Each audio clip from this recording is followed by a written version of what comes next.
So thank you very much for this warm welcome, and thank you very much for coming. So the topic of today's presentation is quantum mechanics and avant-garde music. In general, the relations between science and music have been studied among the first phenomena ever in human history. The Nobel Prize winner Steven Weinberg, in one of his books, wrote that music might have been the first thing studied mathematically, and that the discovery that the pleasant consonant intervals such as octave, fourths and fifths correspond to relations of natural numbers 1 to 2, 2 to 3, 3 to 4, led Pythagoreans to believe in the idea that world is mathematical. And later, during the Middle Ages, essentially music was part of the so-called mathematical sciences. We all know that there was a trivium, logic, rhetoric, and grammar, and then quadrivium of 4 mathematical sciences: arithmetic, geometry, astronomy, and music.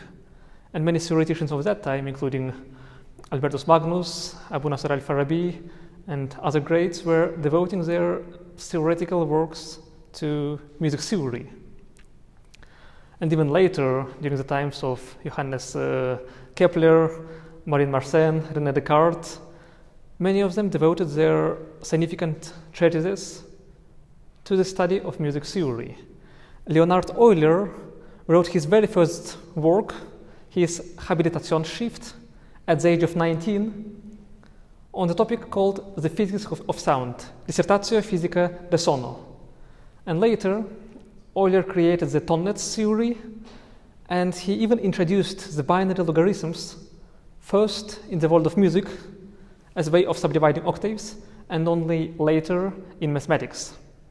And in the 20th century, with the work of composers such as Yannis Xenakis, there was a large development of connections between music and science. In particular, Milton Babbitt created, Babbitt and Alan Ford and other theoreticians, they created musical set theory, being inspired by the work of Georg Cantor and Richard Dedekind.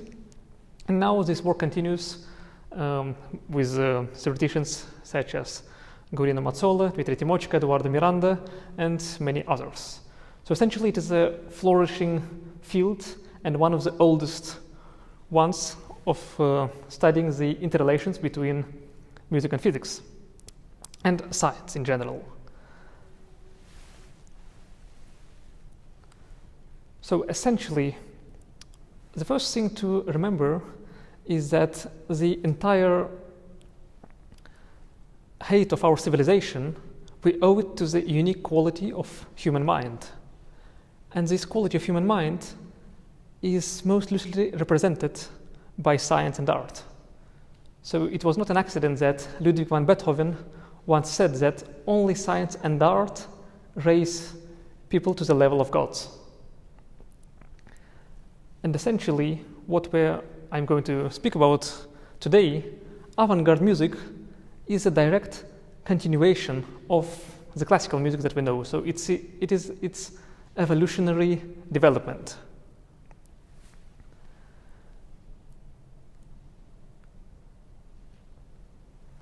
One of the first and striking metaphoric correlations can be found from the theory of entropy.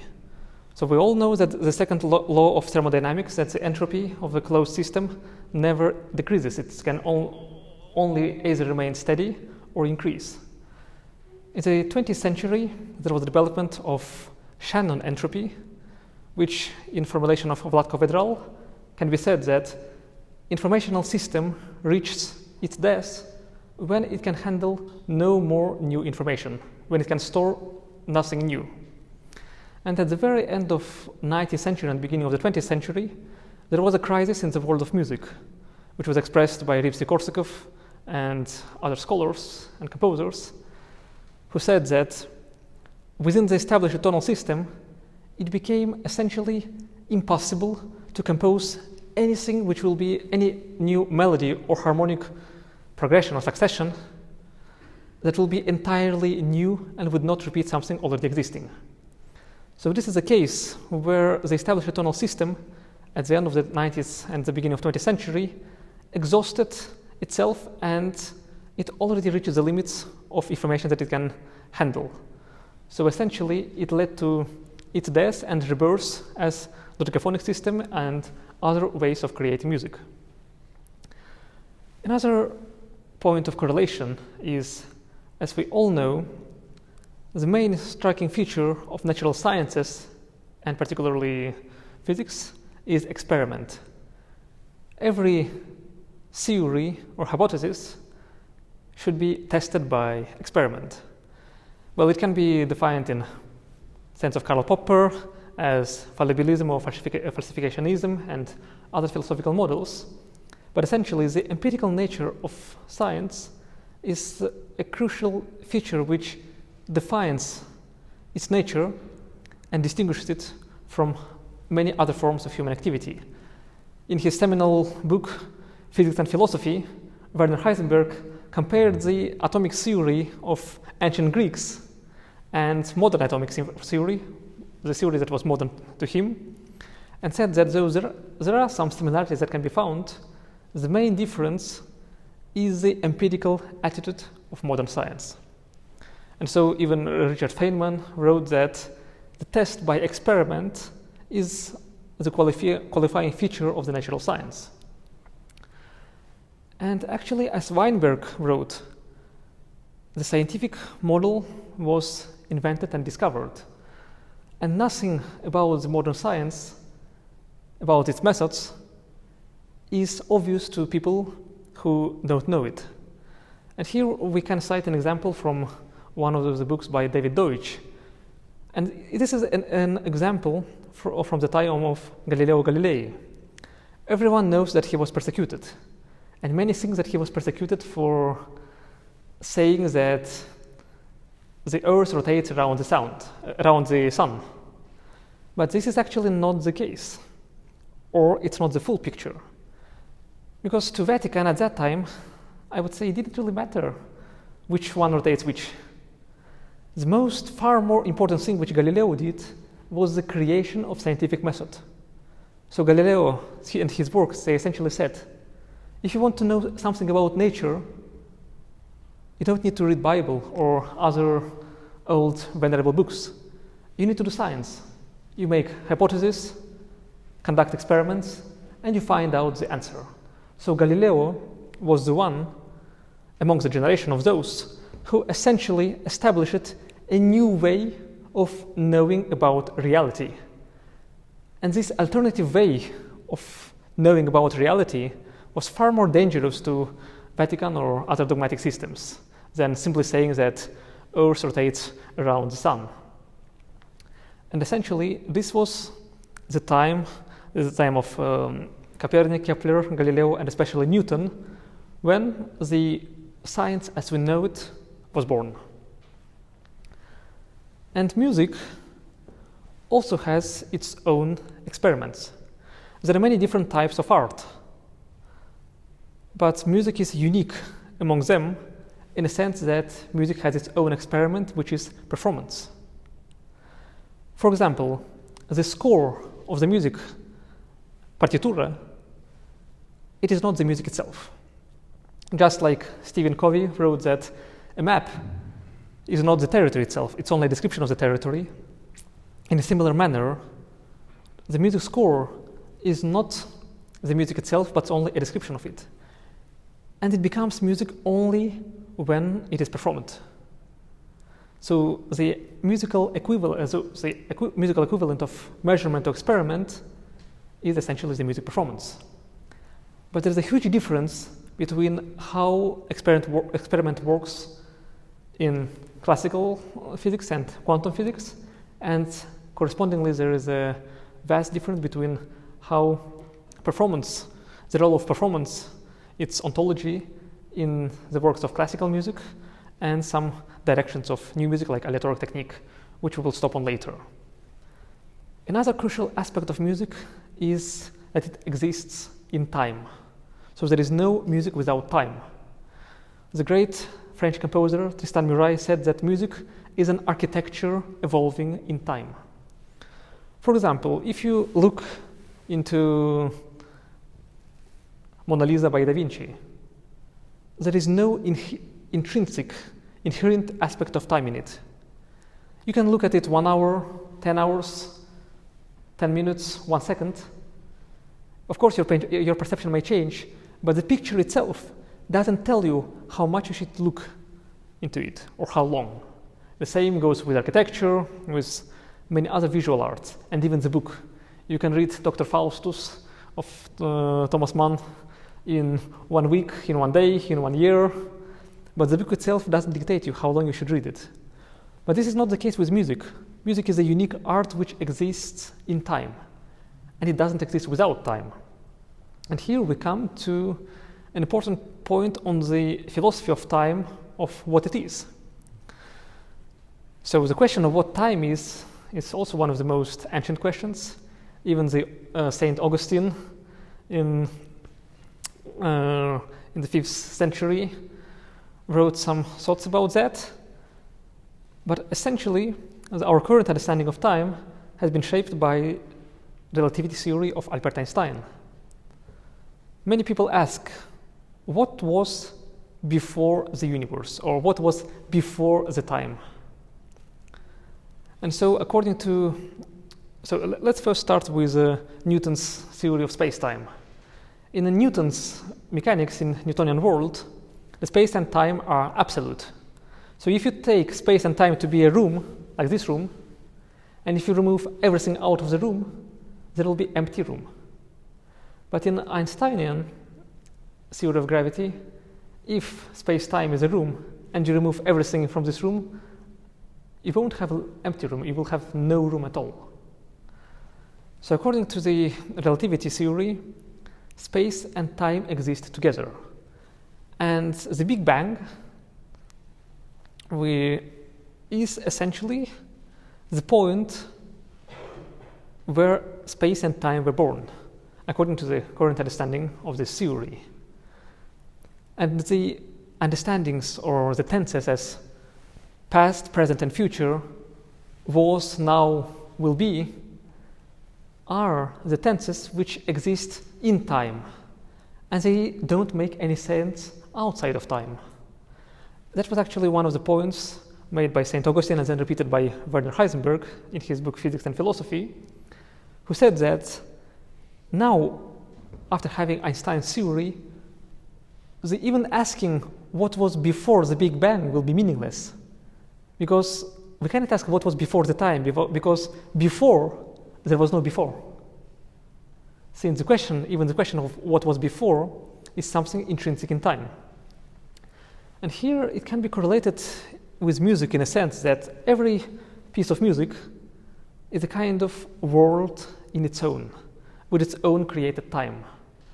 So within the piece of music, there can be tenses like or some sense of temporal causality, but for a composer who creates the music, he perceives the entire piece of music, all of its time, in one, at a single entity.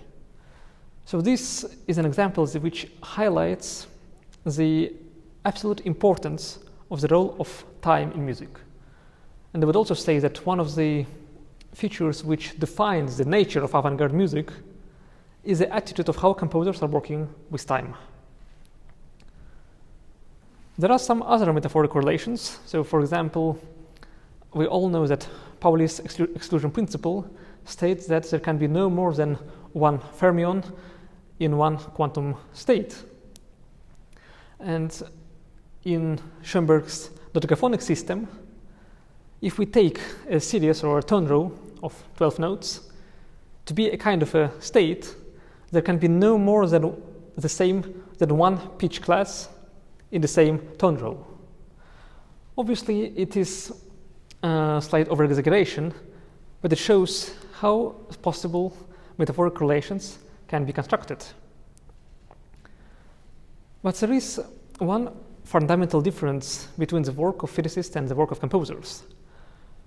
Werner Heisenberg, after performing Beethoven's last piano sonatas in one concert, came to the audience and said, if I never lived, someone else would have discovered the uncertainty principle.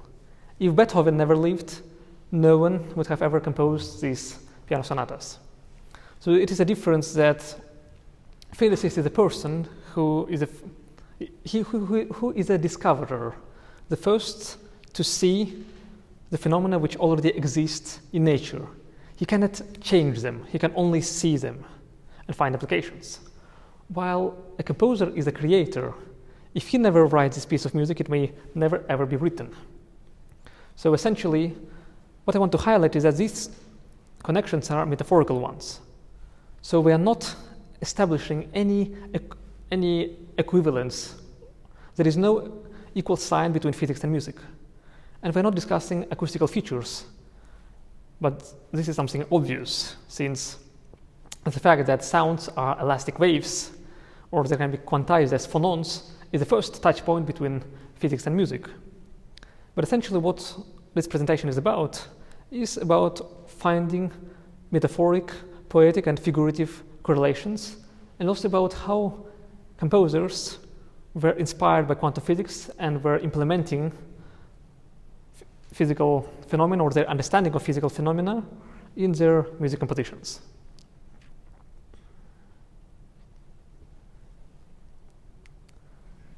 Essentially, we know that in the entire computer science which exists nowadays, the classical computing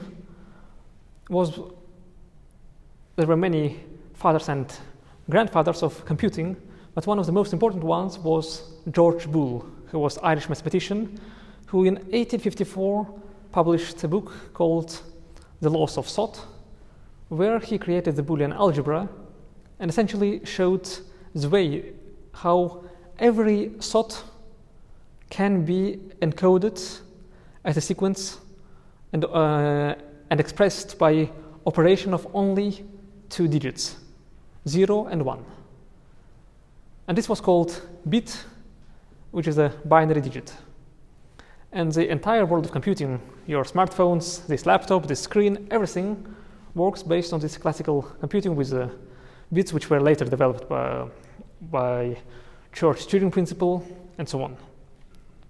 But then in quantum theory of information, which was born with a paper by David Deutsch and Deutsch-Jost algorithm with works of Peter Shor and several other influential papers,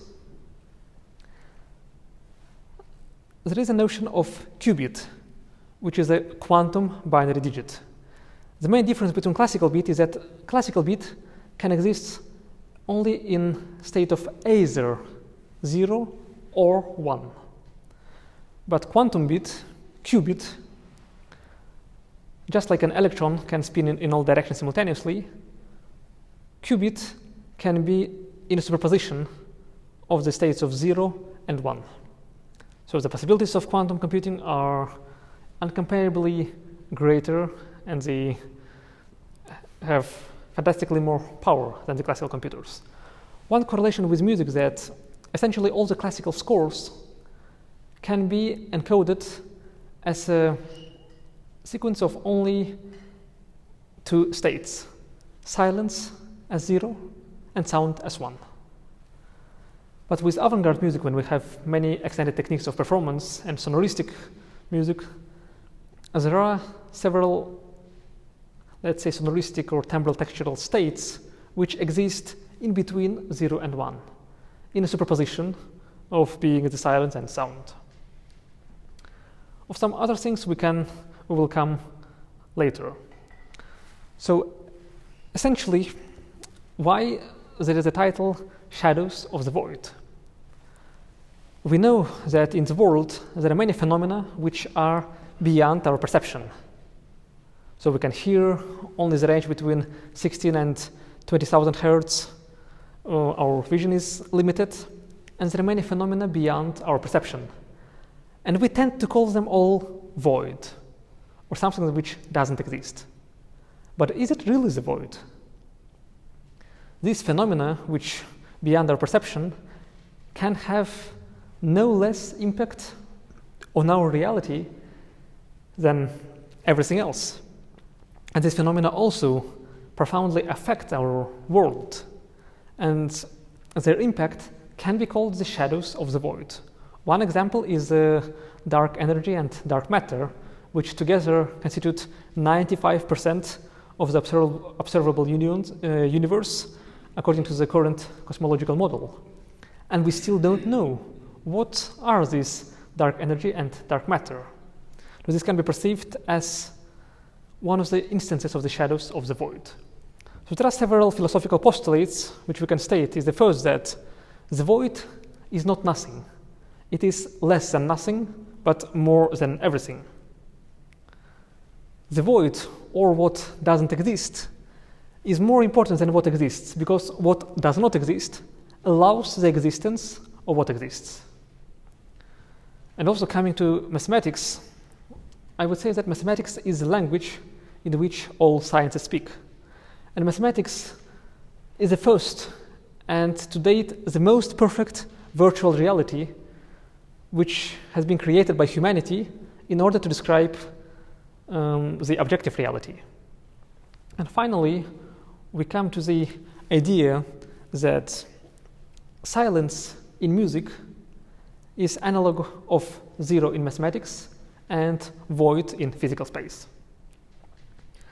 Considering some correlations in timeline, what we call the classical music, it was born after the emergence of classical mechanics and of Isaac Newton and his theory of gravity. And for example, the phenomena of tonality in music can be seen as musical analog of gravity, which is an idea which has been expressed by Paul Hindemith and a number of other researchers. And the sonata form, or better say the sonata principle in music, can be seen as a reflection of the laws of dialectics as an impact of the German idealism in philosophy.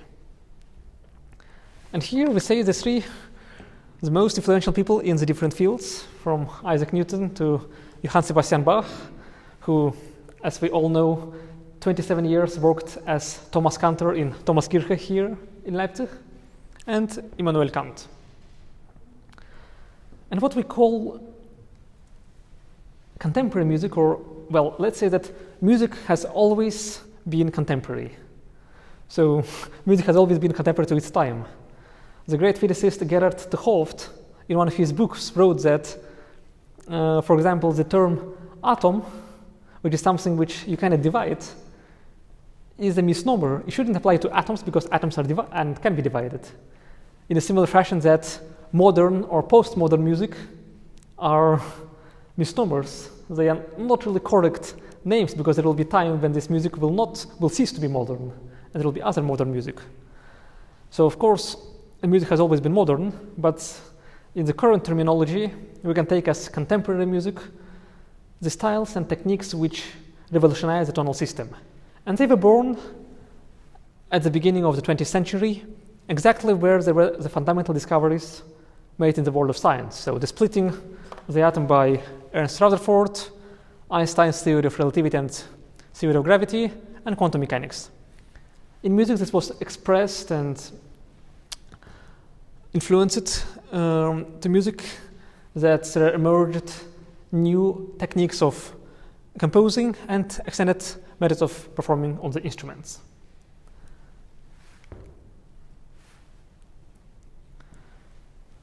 So we can arguably say that the birth of modern physics started in 1897, where Joseph John Thomson discovered electron, which was the first subatomic particle that was discovered.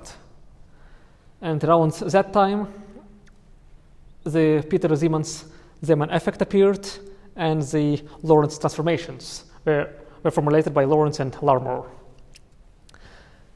And obviously, in 1905, there was Annus Mirabilis of Albert Einstein, when he published 4 breakthrough papers, including on Brownian motion, on the photoelectric effect, and especially his special relativity. And around that time, in 1899, Arnold Schönberg composed Verklärte Nacht, which was still a piece in a style of Romanticism, but it was one of the first attempts of Schönberg to overcome the boundaries of classical tonal system and to go to explore the world beyond that. In 1905, Debussy completed his symphonic poem La Mer for symphony orchestra, where he used the new impressionistic methods of orchestration. And in 1908, Charles Ives composed The Unanswered Question, which remains one of the most mysterious works in the history of American avant-garde. And Maurice Ravel composed Gaspard de la Nuit, which revolutionized the texture and the timbral writing style for piano pieces. The first thing to say is that I am not implying that there was any direct correlation. We all know that correlation is not causation. So I'm not saying that there was any direct influence from one to the other, but essentially it tells us something that all these discoveries happened nearly at the same time. So it was a time when there were breakthroughs in many areas of intellectual life. And it is no accident that the contemporary music emerged during that time. It was not the emergence of avant-garde music or new directions of music composition or music revolution. It was not a random or accidental event. It was, in a sense, inevitable. It was impossible for it not to emerge at a time when everything was revolutionized. So in 1911, Rutherford published an article about the scattering of alpha and beta particles of matter and the structure of the atom, where for the first time he introduced the concept of atomic nucleus. Elaborating on the model of Rutherford, Niels Bohr in 1913 published the orbital model of a hydrogen atom, which was later refined by Arnold Sommerfeld. Even Albert Einstein was so impressed by the work of Niels Bohr that he said that it is the highest level of musicality in the sphere of thought. And in 1915, Einstein published his general relativity. So in 1924, Max Born coined the term Quantenmechanik in his paper in a Zeitschrift für Physik. Louis de Broglie defended his PhD dissertation in Sorbonne and introduced the concept of matter wave, which is also called de Broglie wave. And in 1924, Satyendranath Bose published his Bose-Einstein statistics. It's a very interesting story that initially the work of Bose was not accepted because at that time the German was the language of science, and for something to reach the scientific audience, it was necessary to publish in German, and Bose didn't speak German, so he sent his draft paper to Albert Einstein, asking Einstein to translate it to German and publish, which Einstein did, and added his own paper in support of Bose's ideas. So that's why it's called Bose-Einstein statistics, which is a kind of a constitution of the behavior of bosons. Its counterpart, Fermi-Dirac statistics, were derived in 1926. Around that time, Arnold Schönberg composed Pierrot Lunaire, where he introduced the technique of Sprechstimme. Alexander Scriabin composed his last 5 piano sonatas, including such well-known ones as Black Mass and White Mass. And in the last piano sonatas, Scriabin went beyond the world of a classical tonal system, where the sonoristic and timbral textural effects and clusters a kind of curve the space-time around it. And in 1913, there was the premiere of Stravinsky's The Riot of Spring, which caused the riot in Paris, and by some scholars is viewed as the beginning of modernism in music. In 1923, Schönberg composed Suite for Piano Opus 25, which according to Hershkovich was the first absolute dodecaphonic piece written for solo instrument. And the revolutions happened in the world of in the other fields of art, like Malevich painted his Black Square in the same year as Einstein published his general relativity. and Malevich was very concerned with the ideas of zero and void.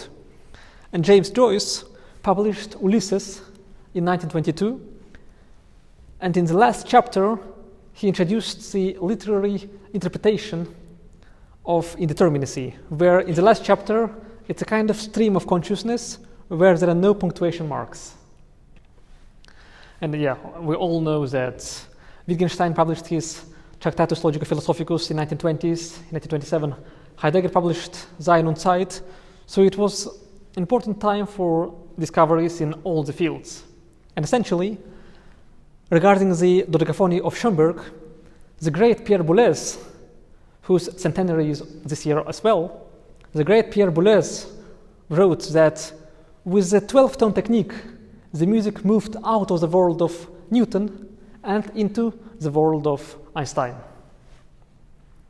And yes, 1925, exactly 100 years ago, the beginning of quantum mechanics. So in 1925, the 23-year-old Werner Heisenberg, who was in Helgoland, derived the matrix mechanics, which was the beginning of quantum mechanics and was later refined in their joint work with Heisenberg, Max Born, and Pascual Jordan. In 1925, the 25-year-old Wolfgang Pauli published his exclusion principle. In 1928, Paul Dirac, who was only 26 years old, published his famous relativistic Dirac equation. Yes, and actually even Albert Einstein in 1905, when he published his Annus Mirabilis papers, was only 26 years old. At the time, Edgar Varese, the French composer, was exploring sonoristic dimensions of avant-garde music, and in 1936, Webern composed Variations Opus 27, which are commonly perceived as the beginning of serialism, of the work which essentially paved the way for the future work of Messiaen and the Darmstadt composers. And here we have the photo which is sometimes called the most intelligent photo in the history of humanity. So here is the 1927, the Solvay Congress, very famous one, when Heisenberg presented his Heisenberg's uncertainty principle, which he discovered at the age of 25. And regarding the Copenhagen interpretation, Albert Einstein famously said, "God doesn't play dice." And to this, Niels Bohr replied, "Albert Einstein, don't tell God what and how to do." So now we come to one of the most important questions of today's presentation. Heisenberg's uncertainty principle. So we know that Heisenberg's uncertainty principle essentially says that you cannot simultaneously measure with the same precision the momentum and the position of a particle. If you know its momentum, you don't know its position, and vice versa. There were many jokes about that, like Heisenberg driving a car. He's being stopped by a policeman, and policeman asks him, "Do you know how fast you were driving?" And Heisenberg says, "No, but I perfectly know where I am." And then the policeman says, "You were driving 200 kilometers per hour?" And Heisenberg says, "You shouldn't have told me that, because now I'm completely lost." There were even the jokes that essentially in some German universities in the departments of physics, there were the pictures written that Heisenberg worked here, but that's uncertain. But coming seriously, several great composers, particularly Karlheinz Stockhausen, was very well aware of the developments in physics. In 1950s, in Darmstadt, he had conversations with Theodor Adorno, and Stockhausen was claiming that in his music, it exhibited the uncertainty principle. And in his interview to Robin McKenney, Stockhausen said that he felt that in the second half of the 20th century, he had to synthesize the developments in music in the same way that Heisenberg synthesized the developments of physics in the first half. So Stockhausen was particularly well aware of the developments, and according to Barbara Bloom, in 1950s, there were discussions in Germany about the possibility of creating Max Planck Institute for music research. Among the members of the committee were Werner Heisenberg and Pierre Boulez. Unfortunately, this idea didn't come to fruition, but later, these were the seeds from which Boulez later established IRCAM in Paris. So now we come to the role of performance in music. In classical piece of music, you have a score. Performer can change many aspects of music. That's why music is being born every time anew. So performers can play in very different ways, including dynamics, interpretation, expressivity, tempo, and other aspects. But there is one aspect which performers cannot change or should not change in classical scores. This is the causality and arrow of direction. So if you look at any classical score and you hear the performer, you can perfectly say where he is now at the moment, where he was before, and where he will be after. And if you know his speed, the tempo, you can perfectly calculate at which moment he arrives at the next point. So, for example, if you take Chopin's famous Fantasy Impromptu,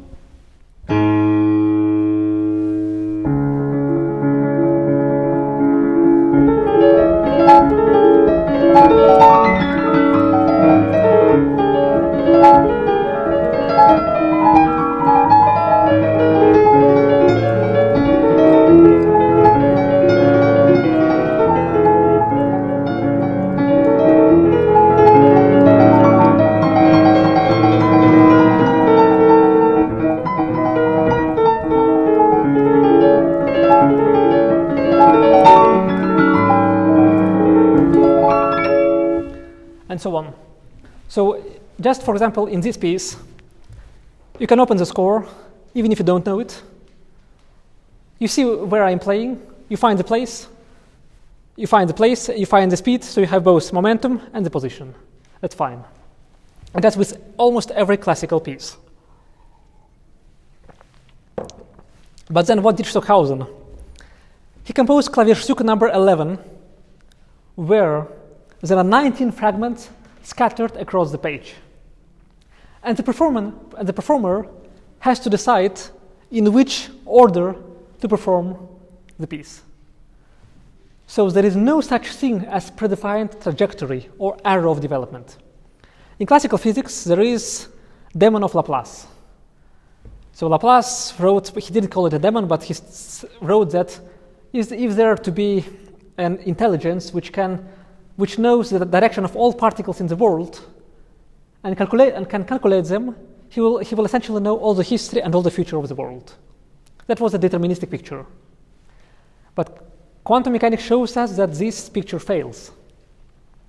So in quantum physics, a particle can arrive from point A to point B, but there is no such thing as trajectory. When there is no measurement, we should assume that it moves with all possible paths or trajectories simultaneously. So it is a kind of in a superposition. And when we make measurement, we essentially establish that specific position or momentum or trajectory of a particle. So that's according to Copenhagen interpretation. Essentially, there is no such thing as trajectory, and experiment changes the nature of reality. And essentially, if you know the position, you don't know the momentum, and vice versa.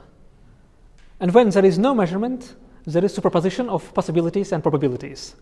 This is very beautifully shown by the double-slit experiment, which also shows the wave-particle duality. And in a similar fashion, in this piece, every measurement will be different. And it will be different not only to the extent as it will be different between, let's say, two different pianists playing the same piece. It will be even more different in the sense that even the form and dramaturgy of the piece will be different. And in a piece of classical music, even when there is no performance, there is still reality and trajectory behind it. But in this piece, when there is no performance, there is no single possible trajectory or form. it's a kind of superposition of possibilities and probabilities. And every performer decides himself the order in which to play. So every time there will be new trajectory, new measurement of how it's going to happen. And this is another piece excerpt from the solo for sliding trombone by John Cage, where Cage took the opposite direction. So in case of Stockhausen, every single detail of the score within the fragment is very well defined. But the full score, like the entire trajectory, is indeterministic, uncertain. But Cage took the different approach. Here we have the sequence of events, but the duration and all the other aspects of every single note has to be decided by the performer. So it's a kind of complementary view to what was done by Stockhausen.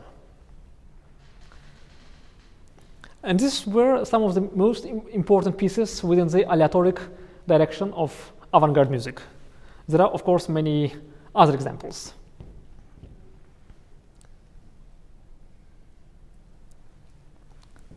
One of the striking features of quantum information science is the quantum entanglement, which were first proposed in 1935 by Einstein, Podolsky, Rosen, which gave rise to the name of EPR paradox.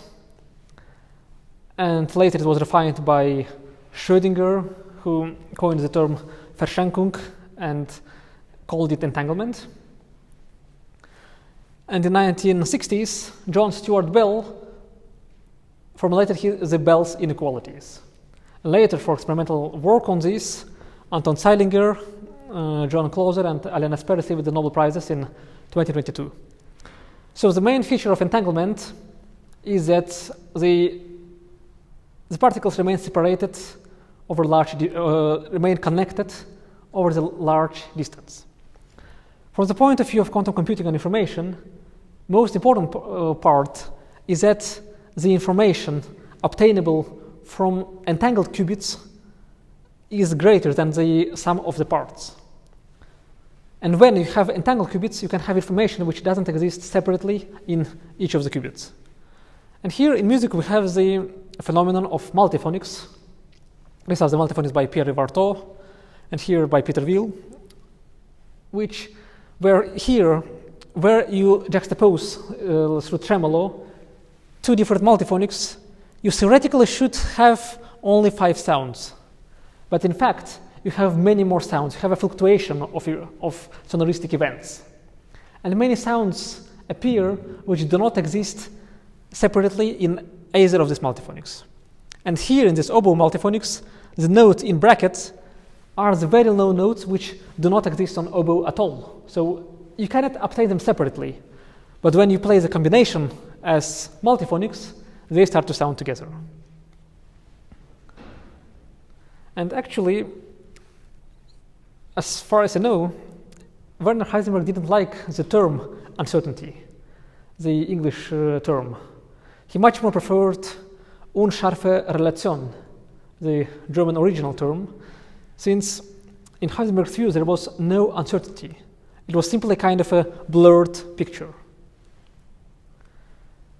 Many great physicists were also brilliant musicians. So we all know that Albert Einstein played violin, and he even said that the music of Mozart is so pure and beautiful that I see it as a reflection of the inner beauty of the universe. And they played together with Max Planck. Max Planck was a pianist, organist. There is a book by Peter Pesich where he describes how music affected the scientific work of Planck. And Planck and Einstein, they even played together in a trio with Gregor Pitigorsky, who was a cellist from Berlin Philharmonic. And after one of the events, Einstein came to Pitigorsky and asked, "Gregor, you're a professional. Tell me what you think about my violin playing." And Pitigorsky replied, "Mr. Einstein, it's relatively well." And here we have Werner Heisenberg, surrounded by his children and wife, who are playing together. In 2022, I had some concerts in Mozarteum, Salzburg, And I arranged my travels in a way to be able to visit Waldfriedhof in München, where I went specifically to pay a tribute to Heisenberg's grave. And even the uncertainty happened then. On the first day, I had to visit it twice. On the first day, I came out of the taxi and I found the Waldfriedhof, but it was closed. So I found the position, but not the momentum. The next day I had to return. It was open, but I couldn't find the specific Heisenberg's grave because information on the internet was misleading. So I found the momentum, but not the position. Then I had to go to the office of the Waldfriedhof and ask where is his grave. So I had to make a measurement, and out of the measurement finally found his grave. Well, as I know from Wolfgang, now his grave looks even better. Later I visited Martin Heisenberg and his wife Apollonia near Würzburg, and they told me a lot about the importance of the music in the life of Werner Heisenberg. So, for example, all 7 children of Heisenberg played instruments, and it was a kind of an attitude in their family that you may choose your own path in life, but you have to play music. And they commonly played together. From 1940s until the 1976, the family had several guest books where they wrote down what kind of music they played together. And they played concerts almost every week. So here we have one of the concerts from 1966 with Mozart's works, and you see solisten Werner Heisenberg on piano and his son Wolfgang on violin, conducted by Fridolin Mann, who is the grandson of Thomas Mann. And here are some other examples. So we can even make certain assumptions about the musical tastes of Heisenberg, who very much preferred the classical music. And later, in summer 2023, I visited Urfeld am Walchensee specifically to meet Christine Mann.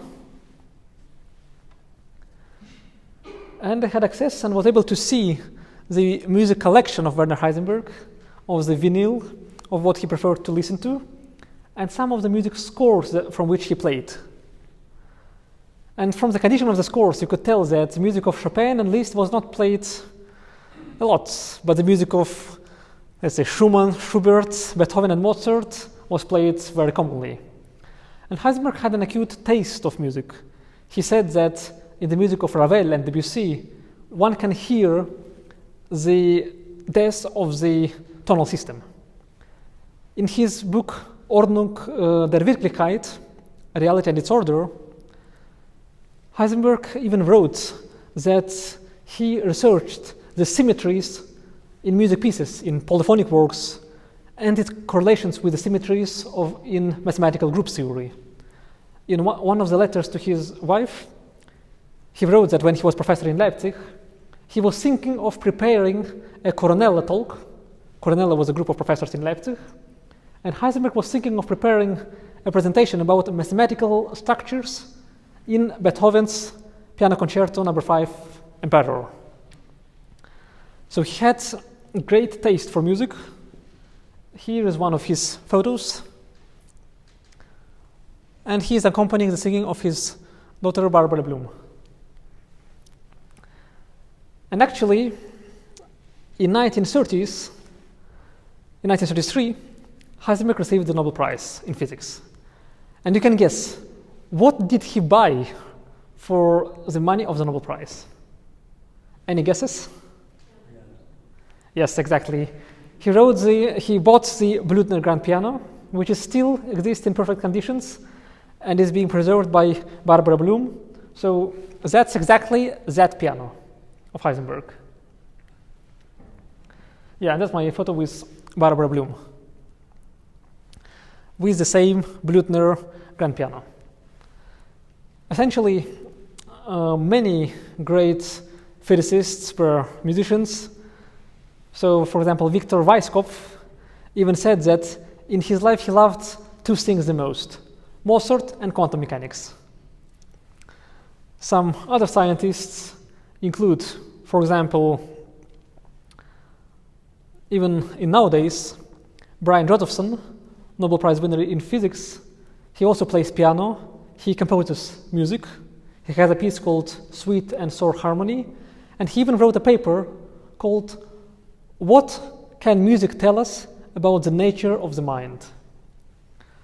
Saul Perlmutter plays violin, Frank Wilczek plays piano, and David Politzer plays banjo and several other instruments, and he even teaches a course, The Science of Music.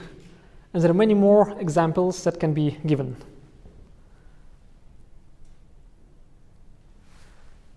One interesting aspect was to find Heisenberg's scientific genealogy. So in music, we have such thing which we trace from our supervisors and teachers back. For example, as a composer, I have three different lines, one going back to Tchaikovsky, another to Rimsky-Korsakov, and third one to Luciano Berio, and then to Schönberg. As a pianist, I studied with Boguino with Gornastayeva with Neuhaus with Ziloty with Liszt with Czerny with Beethoven with Haydn, Albertsberger, and Mozart. Mozart was influenced by Johann Christian Bach, and Johann Christian Bach was the son of Johann Sebastian Bach. So essentially, many of the greatest musicians and leading pianists of today are greatly related to Leipzig and this place. And so I wanted to do the same thing with Werner Heisenberg and find out that he has several genealogies. So one person can have more than one advisor. So several lines, one goes from Heisenberg to Gauss, another from Heisenberg to Copernicus, Heisenberg to Kepler, Tycho Brahe, and from Heisenberg to Newton and Galileo.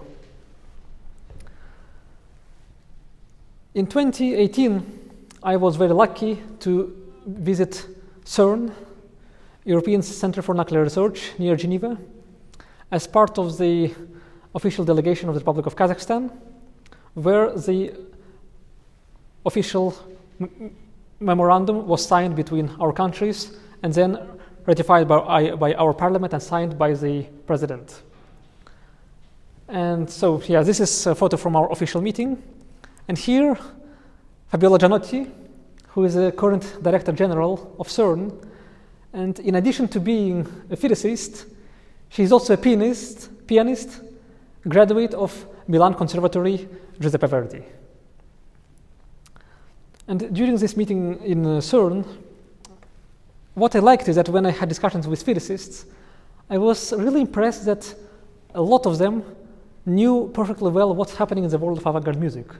So it's not only that they knew the names of Xenakis, Messiaen, Nono, Sciarrino, Lutosławski, and other composers, but they were knowing their techniques and styles in which they wrote. And one physicist told me, these are his words: "Frankly, I don't like the music of Stockhausen. It beats my ears. But I have to admit that it is the music that changed the world." These were the direct this was a direct phrase from a physicist. And after hearing this, I thought about one crucial difference. Many people say, I like it or I don't like it. And if we're speaking about Apfelstrudel or Wiener Schnitzel, yeah, we can say, I like it or I don't like it. But when one speaks about music or high art, it is much more appropriate to operate with the phrases, I understand it or I don't understand it. As part of my visit to CERN, I composed the music piece called The Staggered Universe of Particles, which was, you can find the recording here. Some of my other music works, which are related and inspired by physics, include Ombre del Vuoto, Shadows of the Void, which was my doctoral arbeit to complete the doctorate, corso di perfezionamento at Accademia Nazionale di Santa Cecilia in Rome, which is one of the direct implementations of my idea of Shadows of the Void, where essentially here in music, for example, you can have the tetrachord Do, Re, Bemol, Mi, Fa diesis. This one. What's unique about this tetrachord is because this tetrachord contains all the intervals if you include their inversions. It also has its mirror as do, re, fa, sol bemol. Using this, you can construct one 6-note chord.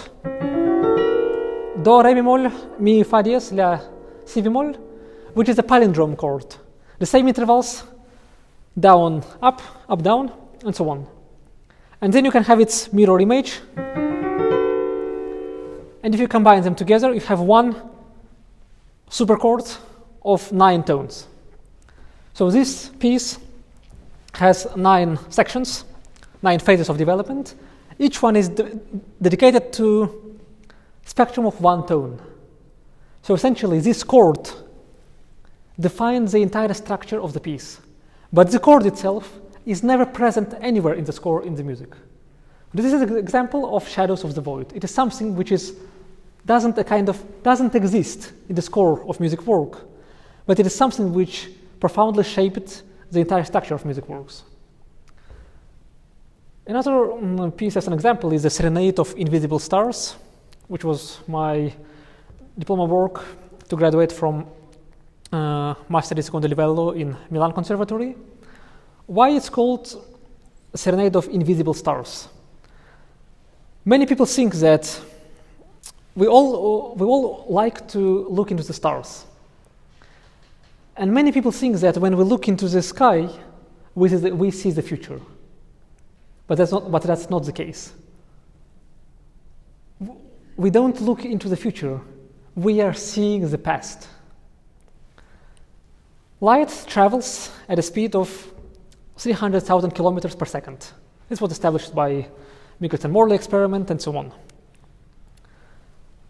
And light takes 1.3 seconds to travel from Earth to Moon, and around 8 minutes to travel from Sun to Earth. And light takes millions and millions of years to travel from one side of galaxy to the other. So when we see the star or constellation, we don't see the star itself. We see light coming from it. And light takes millions and millions of years to come. So when we look into the star, we don't see the star itself. And we don't see the condition of the stars now.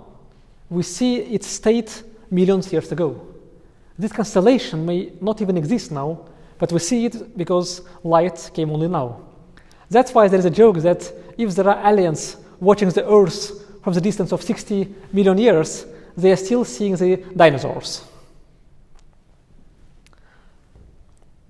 Yeah, some other pieces include certain notes from the parallel universe for string quartet, which is a reflection on Everettian mechanics and many worlds theory. Quantum reality for 12 performers.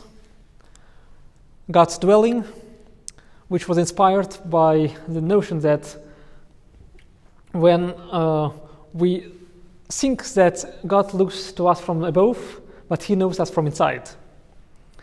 And the symphonic piece Time Run. Yeah, so all of them have been performed, and you can find the recordings on the internet, which is some of my reflections on the philosophy of time, which I described in the beginning of the talk. And its leitmotif is a phrase that people say time passes, time says people pass. So essentially, to finish, at the end of his book, Physics and Philosophy, and somewhere in the middle also, Heisenberg wrote that many people think that science is objective while art is subjective. Then he cited Weizsäcker for saying that nature is older than man, but man is older than natural science. And then Heisenberg wrote that natural science is not the nature itself. It's the way how we see the nature. It's our ways of questioning the nature, our methodologies. And our techniques have been shaped by our development, by the state of our minds. In a similar way, a technique or style of art is not an absolutely subjective thing. It is an objective process which was driven by the objective state of human mind, of the height of civilization. So, as Heisenberg wrote, science and art are simply different languages in which humanity speaks about the most remote parts of the universe. And finally, thank you for your attention.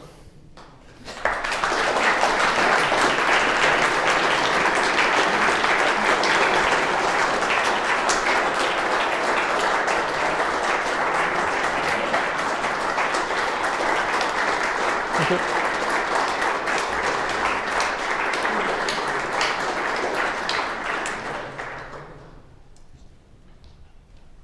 Yes, thank you from me for this very inspiring talk. As I said earlier, we do have the opportunity for like immediate questions, remarks, or thoughts you might have. But if you first want to collect your thoughts and talk with Dr. Abdyssagin in a moment, he'll also be hanging around for a while and maybe even play one or two things for us on the piano if he is so inclined. So, are there any immediate questions? That somebody, yes, okay, good. It's like the lady in the back there with the green sweater. We have a microphone. I would ask people to introduce yours and your specialty. Specialty, like you're a musician or physicist or. Actually, not related to digital music at all. I'm a journalist. I'm studying here at university, but I just came to thought it sounded cool. But my question kind of relates to something in linguistics a little bit, weirdly. But it's related to the Stockhausen and Cage pieces. And so we kind of went through those and we're saying how they show different ways of uncertainty. But to me, how I think about it, I was kind of questioning this because both of them have sections of certainty. For example, in the Stockhausen one, even though you don't know in which order that these portions are going to be played, the portions themselves as they're played, you can identify the trajectory of them. And then the other one, although you don't know how long it's going to be for, then you can still identify the trajectory as well. And so I was just thinking, what came to my head would be that the only way to have a true way to not have a trajectory would be to just have a random string of notes every time you play, but then that would defeat the point of having a composed piece. And so at what point would it be like, so it kind of goes to this thing in linguistics of events. Yep. And some things have a certain amount of things that make up an event. For example, like a waltz. A waltz, you need a certain amount of steps for it to be a waltz. If you have just one step, it's just a step. But if you have 3 steps, then it's a waltz. And so like at what point do you like weigh these of it being a big enough event for it to be a composed piece, but a small enough event where you can't predict its trajectory? If that makes any sense. Yes, that makes perfect sense. It's a very good question because your last question was something which is at core of the philosophy of music, which nowadays sparks questions such as what is music, what can be considered as music, and what is the role of performer. So obviously, as Wittgenstein wrote in his book Uncertainty, published posthumously as his lectures at Cambridge, if you start by doubting everything, you will not doubt anything. So obviously, you need to have something to start with, because you have complete uncertainty, there is nothing to do. It was something which Paul Davies wrote that indeterminacy in quantum physics doesn't imply anarchy. And one way of overcoming this is what I am currently working on with people at Oxford. Next week I will be in Vienna, and as part of the conference on quantum information structure of the space-time, there will be a separate music event where I will be performing together with quantum scientist Bob Kukke, he on guitar and me on the piano, where we will be improvising and making the measurements simultaneously. So we set separate parameters of what will be the measurement, what will be the state of collapse, what will be the like a bell pair, and how can we be entangled. So that's still in the experimental phase, and it's going to happen, literally on Monday. About what constitutes a piece of music, right now I'm working on another project which is called Logic of Sound and Silence, where I'm investigating through mathematical logic and set theory and formal linguistics what structures make up music as music. Because one of my thoughts is that music needs to have a certain structure in order to be recognized by brain as music. So there is some quality in music, certain structure or pattern, which allows it to be perceived by music as our brains. So the first thing which I will say is that, for example, even language, human language is a type of music. Of course, it's a very primitive, limited, and applied type of music, but it still works. And that's a question of music semantics. For example, if you know from linguistics, Philipp Schlenker has been working on that direction. And in general, music meaning is a big topic in musicology for several centuries.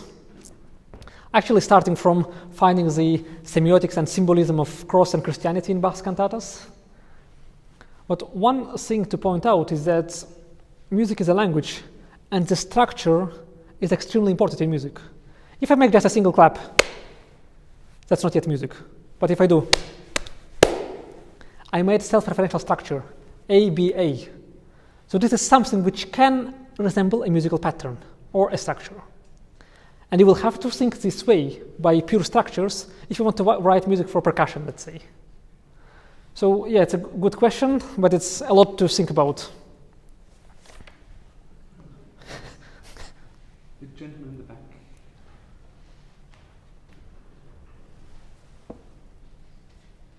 Thank you so much for your very interesting lecture. I'm a musicologist, and I was, first of all, I was very entertained by the correlations between these people around 1900 thinking about new ideas in physics and also music. And I had one thing that really struck me was there was a correlation you said like in the 1950s when people were thinking about aleatorics and all this stuff, which has, of course, some very interesting connections to quantum mechanics. But I was also thinking there was another second movement, which is Stockhausen much more, I think, famous for today, which is also a big part of Pauli's work, which is serialism, which is, in my opinion, a bit more like the opposite idea of aleatoric and also quantum mechanics. It's about like erasing all the uncertainties and go to a point where you can like really make it as precise as possible and fix all the parameters that are given in music, not just the pitch, also like the dynamics and all this stuff that are also connected to music.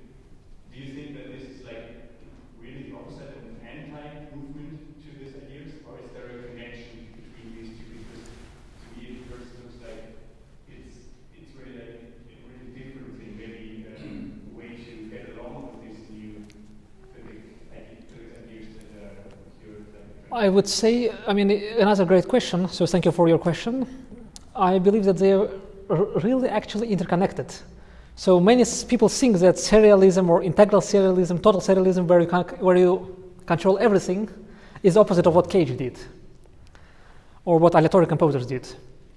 But actually, I mean, I would say that from philosophical point of view or metaphysical point of view, Boulez decided to control everything, and Cage decided to control nothing. But even when Cage said that I don't make decisions, he's already making decisions not to make decisions. And so when Boulez comes to control every aspect of a piece, he comes to a situation where he has no freedom, no control of anything.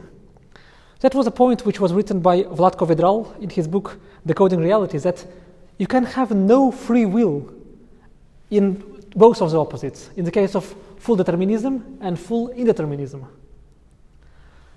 And actually, I would say that just audially or orally, when you listen, there's actually not that big difference purely from oral point of view between Freeman etudes of Cage and, let's say, the second piano sonata by Boulez.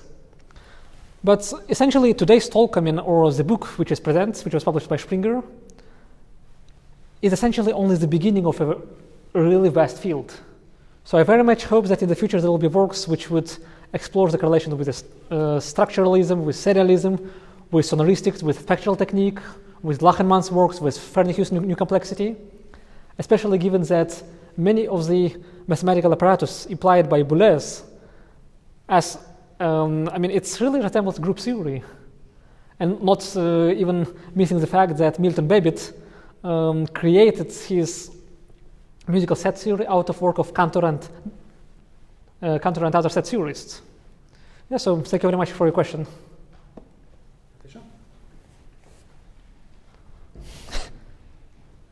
Thank you very much for your talk, and I like this term, the shadow of the void. My question is, what is the difference between the quantum and the void? I mean, both are nothing. But the point is If you introduce nothing, the quantum, in the void, you get the whole thing, namely entanglement. I think this is a paradox that I can't grasp. So only if you start with nothing, you get everything. Isn't that what you said? Almost. I mean, in a sense that you kind of cannot even have pure nothing. Because even when you, in physics, normally at a state of absolute 0 Kelvin, which is like minus 273 or so Celsius. Yeah, I mean, it's not nothing, but theoretically, all the motion should cease at that point. But it doesn't happen because of the quantum fluctuations. So when you have the quantum fluctuations, you have 0-point energy. And actually, this was one of the this might be one of the ideas behind John Cage's piece called 433. We all know this piece. 433, 4 minutes, 33 seconds of silence. It's being performed as pianist goes to the stage, bows to the audience, sits 4 minutes, 33 seconds, bows again and goes. It's a piece which many of us perform, and we don't even know that we are performing it. And it's a piece that many would be better perform. But one interesting thing is that 4 minutes, 33 seconds combined give 273, which is the minus 273, the state of absolute zero. So it's one of the possible interpretations behind the Cage's idea. And actually, there is a story that when people accused Cage of saying that, listen, but that's not art. Everyone could have composed that. Cage replied, yes, but no one did. So I mean, yes, thank you very much to Professor Fischer for this profound question, but I think it's better if we discuss it later.